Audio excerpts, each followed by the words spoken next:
Another version of it that came out recently, in recent years, is called Histotripsy, which I've been honored to offer one of the first 3 cases in Ohio. And this is a treatment where we use ultrasound waves to do the ablation without a needle even. There's no Band-Aid even. Patient comes in, we put a device on their body, we target the tumor, we kill the tumor, they go home. So that's the future. Welcome to the show. We're here because we're curious about medical imaging or have a hunger to learn more. What can we learn from each other, and how should we prepare to tackle the challenges ahead? I'm Chris St. John, and join me today as we rethink imaging, a podcast by Immunologics. Welcome back to our conversation with Dr. Makary from Ohio State University. A couple of weeks ago, we were talking about, interventional radiology. We were having high-level conversations about what they're up to at Ohio State, how to practice good medicine, communication practices. But because you're up to so much, I want to hear more about some of the cutting-edge work that y'all are doing over there. So before we even get into the questions I have prepared, at the top of the episode last week, you touched on some of the cancer ablation work that you're doing. And I believe you said something along the lines of walk out cancer-free same day with nothing but a Band-Aid. Or some sort of phrasing close to that. I feel like that's where we got to start. Oh, absolutely. Yeah. So interventional radiology is amazing, and it's in what it offers to patients, cancer patients. And traditionally in cancer, you have 3 pillars of treatment. You have medical oncology. So these are the doctors that provide chemotherapy, immunotherapy nowadays, and other things.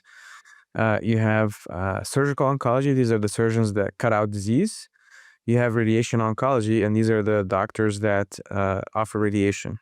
So medical, surgical, and radiation oncology are the 3 pillars of cancer traditionally.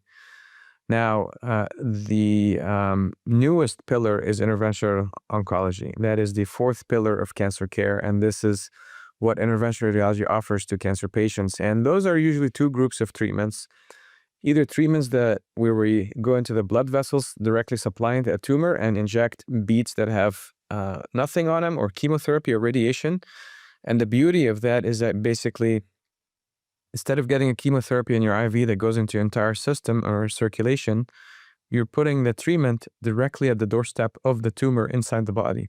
So all that treatment goes directly in the tumor, and then also you're putting beads that stop the flow. So you're cutting off the blood supply so the tumors die because they don't get oxygen or nutrients or blood flow. And that can be chemo. It can also be radiation. And one of these forms is called Y90 radiation, and it's so effective. In certain cases, it's called a radiation segmentectomy.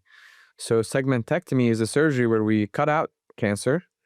Radiation segmentectomy is because we can select the vessels, supply the tumor, we can give such a high dose that we can actually do a segmentectomy without cutting the patient up.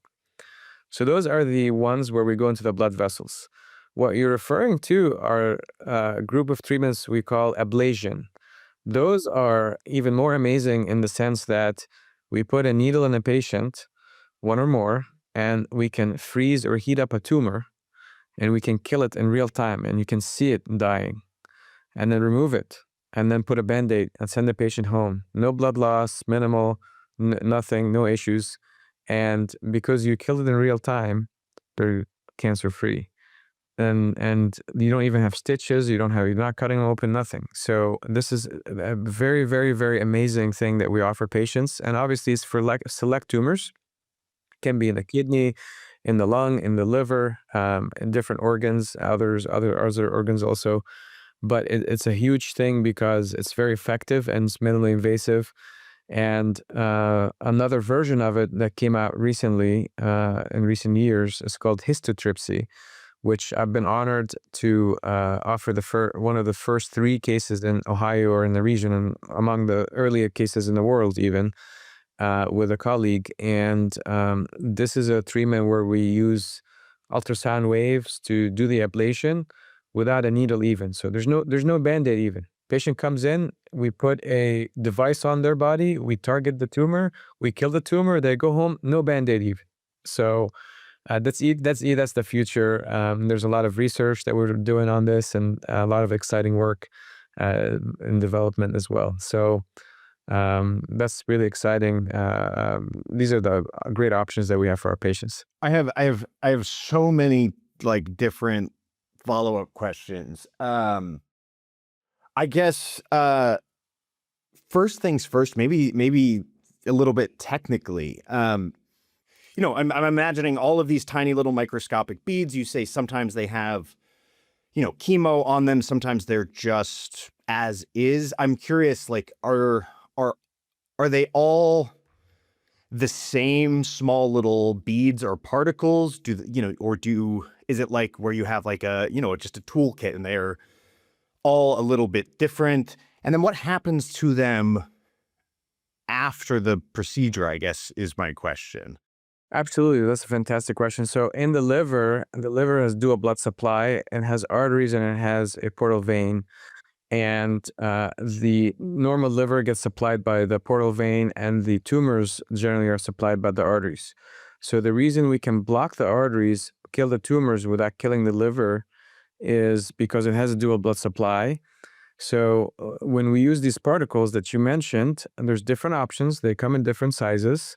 Depending on the cancer type, the science have shown different chemotherapies or different cancer sizes or particle sizes may be appropriate. And then sometimes we also coat them with radiation and deliver radiation this way. And in some cancers, the ones without anything on them is as effective, so we don't have to give the chemo. That's why there's bland, which we call them bland particles also. They're made of plastic or plastic variants, so they're permanent, unless we want them that way, because we want to block the vessels supplying the tumor, and we don't want them to open up again, and then the tumor to come back. So, they're beads or particles. They're small, oftentimes microscopic, and they come in different sizes. They have different treatments on them depending on the cancer type. And we can do that because of the safety of the other flow going to the normal parts of the liver. Additionally, so you touched that you co-performed one of the first few cases of the pronunciation histotripsy. Histotripsy in my state. Yes, in Ohio. Can you just tell me a little bit more about that before I have a follow-up? Absolutely. So the whole premise of histotripsy is that it's an ablation modality. So ablation is when we burn or freeze a tumor. Sometimes, traditionally, right. I'm super familiar with like a cardiac ablation, right? Absolutely. So cardiac ablation burns the electrical pathways, the abnormal electrical pathways. So patients' hearts beats through the proper electrical pathways. This is more invasive, more destructive to the tissue of the tumor. And traditionally, people use radiofrequency energy, and then microwave came on, which is a heat modality, and then cryoablation, which is creating ice balls to freeze the tumor. And all these can destroy the tissue and kill the tumor. Now, histotripsy uses ultrasound energy, and it's deposited through the skin into the tumor, and it doesn't heat the tissue. It kills the tumor by something called cavitation or mechanical destruction. So it disrupts the tissue. And there are many benefits. Some of them are established, some of them are being researched, but it can spare normal structures around the tumor, which is great. So if you have a tumor next to something, you don't want it to get damaged, you want to kill the cancer, but not the normal structures. It can prime the immune system. So the immune system can be primed through this treatment, so it can actually start attacking other tumors that may have not been treated even. It can also not succumb to limitations of traditional treatments like heat sink. So if you have a tumor next to a blood vessel and you try to heat it up, that side of the tumor next to the blood vessel might not heat up as much, and you might end up with residual tumor, residual disease because of the limitation. It's like water cooling off, a faucet cooling off a hot, bowl or something. Yeah. So this heat sink effect doesn't happen with this treatment. So Lots of technical benefits. There's also pros and cons depending on the size and location. It may or may not be effective. There's less science on it for certain tumors than others. So there is a lot of science to be learned. But that's one of the things that I love about interventional radiology is that we're always coming up with a new best thing, and there's always new technologies that are coming on that can improve patient outcomes. Right. I mean, absolutely. I mean, I know you're developing non-surgical options for fibroids, for prostate enlargement, for liver cancer, for other conditions, right? Like it feels like the limit does not exist to some degree. Absolutely. And even pain interventions. So one of the most exciting treatments to me nowadays is something called genicular artery embolization. Something as simple as knee arthritis. So knee arthritis, people used to think it's wear and tear, and that causes the pain. And more recent science showed that it's basically there's an inflammatory component. The first few steps are inflammatory. The inflammation increases the abnormal blood vessels go into the nerves, and the sensory nerves cause the pain, and then people have pain. And knee pain is very common. Above age 60 is almost 50% of folks have it. And it can be limiting if you can't walk, you can't take care of yourself, you can't take care of your family, you can do your daily activities, you can shower, you can eat, you can't work, you can't do anything. And as you get older, if you are immobile and you're in bed, you can get sores and you can get clots, and it can really affect your whole life. So traditionally, knee arthritis, the treatment is you take pain pills, which don't last for a long time and have other side effects. Then you can get knee injections, which last a few months. But then after that, the next best thing is a knee replacement surgery, which is a big surgery. You have to be under anesthesia, you have to be out, you have to be in rehab for a few months or a year after to gain your strength. If you're older, you may not be even a candidate or certain types of issues. So we, in our specialty, developed a new treatment called genicular artery embolization. It's been there for a while, but now we have more science specifically for pain. It used to be used for bleeding in the knee or other issues. And we can go in, we can block using similar, beads, and there's different or other medicines to block the abnormal blood vessels while keeping the normal blood vessels open, and patients can have pain improvement. And the beauty about this, unlike the other treatments that, may be there for a few months, this, in some patients, you can get relief up to 24 months. So my first patient was a 90-year-old lady who had knee replacement in one leg and had complications, and she was debilitated and had issues. And she came to me, she's like, hey, her grandson actually came to me and introduced me to her. They know that I'm innovative and I do things outside the box. And this was in 2022. So this was my first case. I started the service line back then, and now we have a huge collaboration with orthopedics and sports medicine and others. But at that time, I offered her treatment, and she's done great. And to this date, she hasn't had her second knee replacement, and she had great relief, and she was so happy. She's actually a very funny lady. She would call me like every 6 months. She's like, if I need this, can I get it again? I was like, is your pain back? No, but I'm just asking because this worked, and I'm afraid. Yeah. So she did great, and that what actually inspired me to introduce this, because this is technically complex. The anatomy is tricky, and you have to know what you're doing. But it was something that really inspired me to push the envelope and give patients options. And so, and you've been doing this procedure more since then, yeah? Oh, absolutely. I've been doing it. I've created an educational website. I've done some research on the topic. I've worked with my colleagues in other departments to give lectures and to educate. And obviously, I've helped my colleagues participate in this, so it's a team effort. It's not just me. And I also, one of the things I like anytime I build something new is I like to contribute to the science. So I enrolled our group in a national trial called the MOTION trial to understand the long-term effects of that treatment. And we're one of the national sites. The treatment is standard of care, so we can do it even without the patient being in a research trial. But if they want to advance the science by using their data, we can also. And I'm in discussion with other trials as well. But it's been a great journey, and I really enjoy building these service lines and giving patients cutting edge care, and it's what excites me about IR. Absolutely. And so, once again, the term was genicular artery embolization, right? Correct. Okay. So if folks wanted to actually go to your website, learn more about this, where would they be able to find all that information? So if they type my name and genicular artery embolization, there's an Ohio State website that is basically an article that I wrote on the topic, and it has the information of who's a candidate, how it works, who they help. It has a diagram. It also has a scheduling number if they want to come and see us. I also have an online educational video about the topic to raise awareness, and I also have several publications that they can find online. So if they type my name and the name of the procedure, they'll find it. Just very briefly, genicular is the name of the vessel that one or more vessels that we treat. Artery obviously is the artery, and then embolization means to block up that blood vessel or that abnormal blood vessel. So for them, they would think about it, we're blocking the abnormal blood vessels that are contributing to the pain.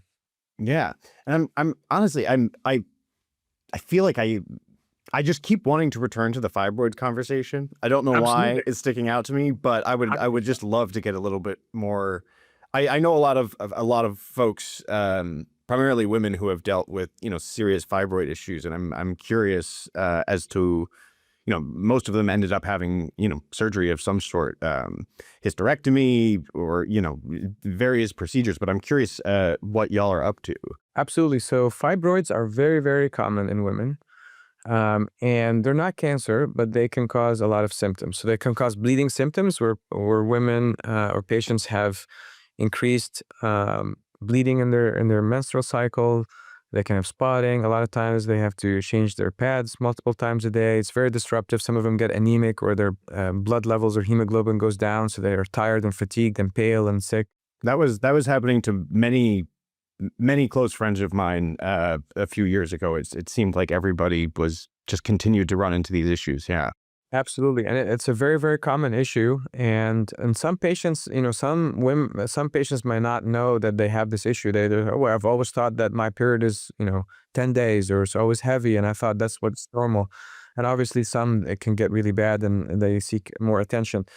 But those are the types of symptoms. They're called bleeding symptoms. They also can cause bulk symptoms. As they grow bigger, they can compress other structures. So they feel pelvic pressure, pain, cramps, because of, and the fibroids grow so big in their pelvis, the bladder doesn't fill as much. So they end up with urinary frequency. They go to the bathroom a lot. So as you can imagine, if you're trying to work or are traveling or this or that, it's just a huge quality of life issue. And the issue is that if you have mild symptoms, they can get birth control, other medicines that can affect their hormones, and even those have side effects. Some patients can gain weight. Some of them can have depression. Some of them can have clots in their legs or strokes. So it's not even as benign as people think. But some patients like that, or some people don't, or some people want to get pregnant, so they don't want to take those. But once you get moderate to severe symptoms, you need a treatment. And the options are, generally speaking, surgery, meaning hysterectomy, where they remove the uterus. Bigger surgery, there's high risk of bleeding. They remove the uterus so they can get pregnant again. It has to be done under general anesthesia. So they'll be out and asleep, have the machine breathe for them, obviously, and the recovery is longer in the hospital and outside. But it's the right option for some patients. And it's quicker. They can get immediate results. There's a lesser version of it called myomectomy, where they remove select fibroids, but oftentimes requires a skillful surgeon, and it depends on, and they still require general anesthesia, still longer recovery, but they can select some of the fibroids, and they can't treat all of them with that approach. So that's one option. It's good for some patients, not good for others. Pros and cons. The interventional minimally invasive option is called uterine fibroid embolization. And in that approach, we go into the blood vessels that supply fibroids, we block them, we shrink the fibroids. So it's a natural process. And the beauty of that is that they can keep their uterus. They don't have to have scar. They don't have to be under anesthesia. It's conscious sedation. So they're sleepy but comfortable. We can talk. They can go home quickly. And sometimes it's done outpatient same day. and they can recover quickly. Now, the pros and cons is that I think of uterine fibroid embolization as more natural. We shrink them. It took years for them to grow. It might take a couple months for them to, a few months and even longer to get the full effect. So they shrink over time. If you do a hysterectomy, you can get immediate, removal of the fibroids, but the recovery in terms of pain and bleeding and other issues may be longer. The fibroid, the IR treatment or the embolization, you're uterine sparing, which is great. And we have now science showing that you can get pregnant after this procedure, so it should not affect her. At the beginning, we did not know if it would affect it or not, but now we have data showing that it is safe to get it if you want to get pregnant, so it doesn't limit their options. And at the end of the day, if we do anything, and this is a general principle in medicine, at least in my mind, if a patient is a candidate, I think it's always best to try something minimally invasive. If it worked, you're happy, you're done, you haven't lost anything. If it didn't work, or you're not as happy, you can always do the more invasive option. But if you start with a hysterectomy or a surgery or something, when you are candidate to less invasive options, then you are basically you may be taking risks that you don't need to. But again, I don't think, I think it's a great option. I think a lot of patients don't get access to it.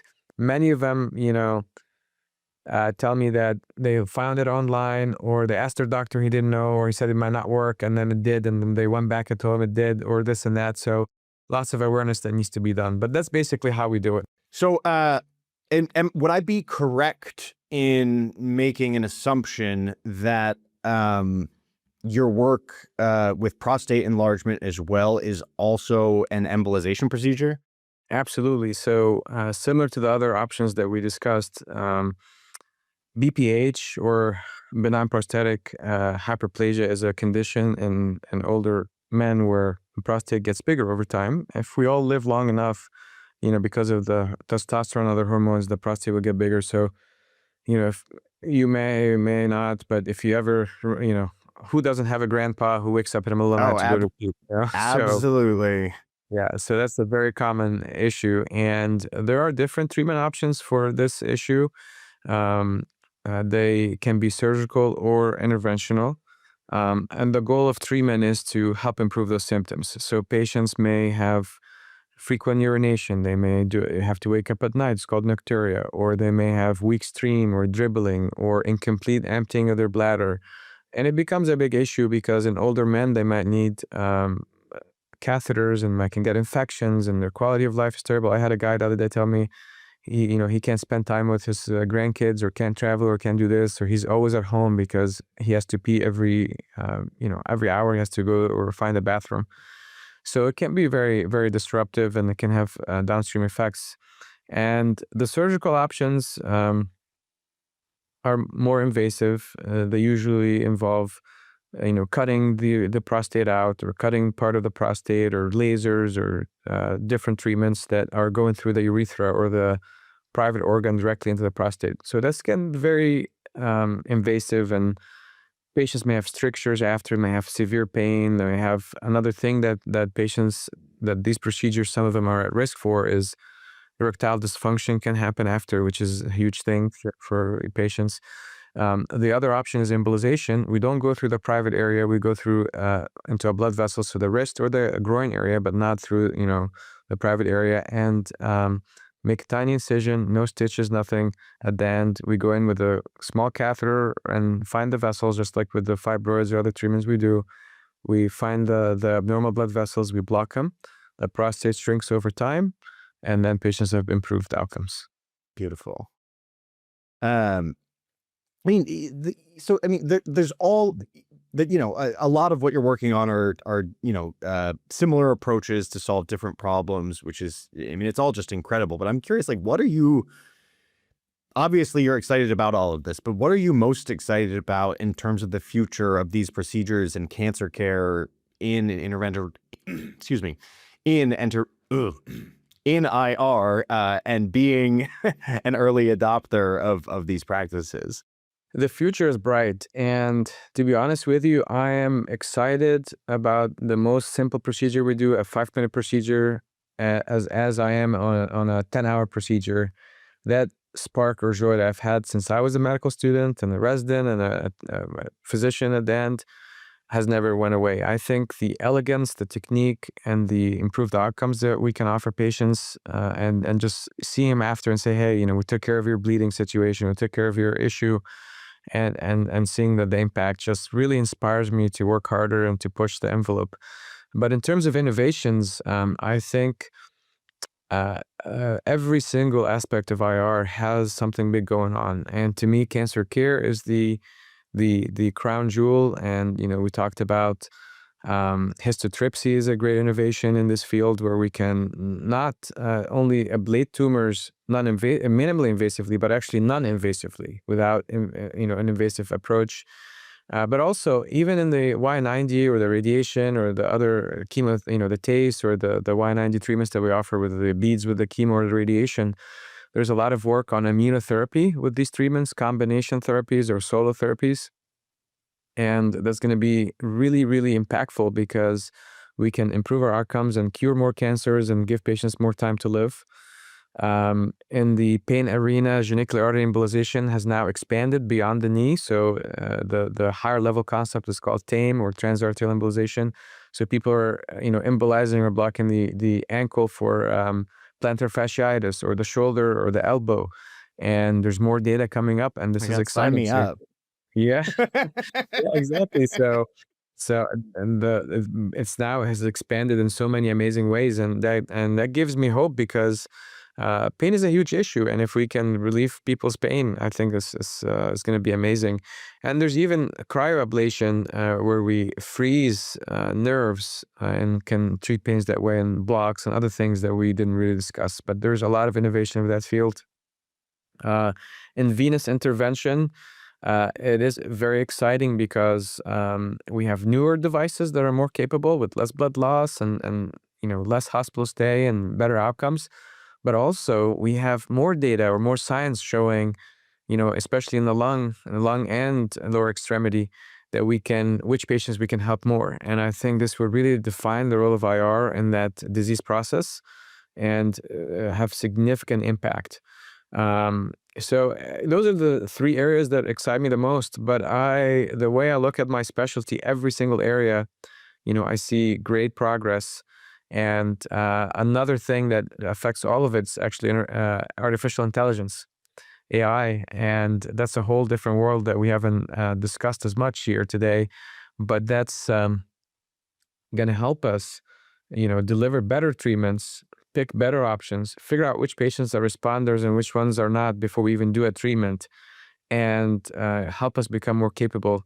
And not only during the procedure, but also through every phase of the patient's care. So AI can help us with, scheduling. It can help us make sure patients are lost for follow-up. It can help us create patient educational materials that are easy to read or in a different language if the patient doesn't speak English.